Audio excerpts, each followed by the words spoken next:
Oh, I'm so glad you came. I'm excited. It's Easter Sunday. Christ is risen. He is risen indeed. Christ is risen. He is risen indeed. Christ is risen. He is risen indeed. I am so excited and I'm so glad you're here. Pastor John is my name and we are in the sanctuary at Zion Lutheran. And I am glad you are here. You know, I brought along some stuff I wanted to talk about the resurrection, about Jesus is risen. He is risen indeed. So I've got all this paper that used to be all together, but it's all ripped up. This reminds me of having a party.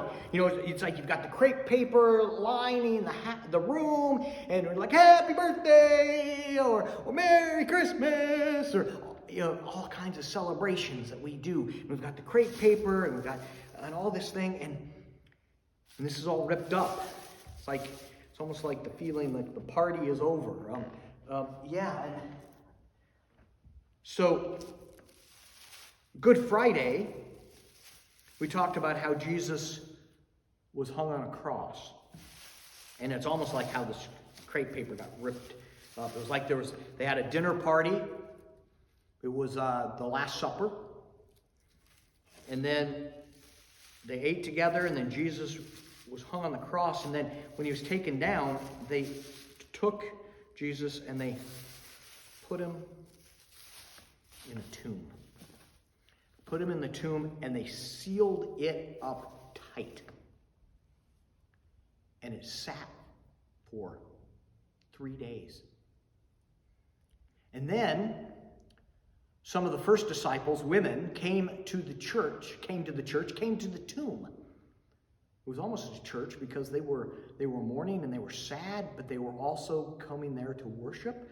They were coming there to check on Jesus' body, and they got there, these first disciples who were women, and they noticed what they experienced was not the empty, was not the crepe paper that was all.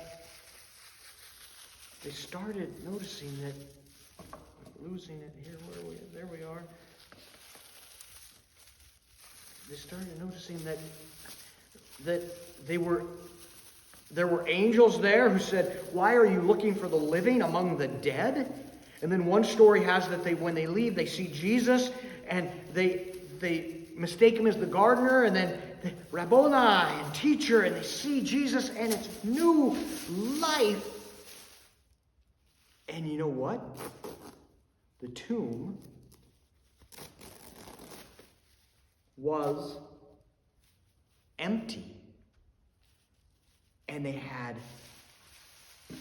Jesus was risen from the dead, and they experienced new life. And so today we celebrate new life. That Jesus is risen. He is risen indeed. And because of that, you and I have new life in God through Jesus Christ. Because Christ is risen.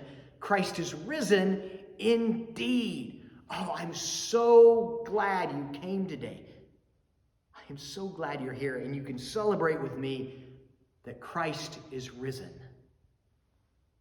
That's right. He is risen indeed. We'll see you next week. Bye-bye.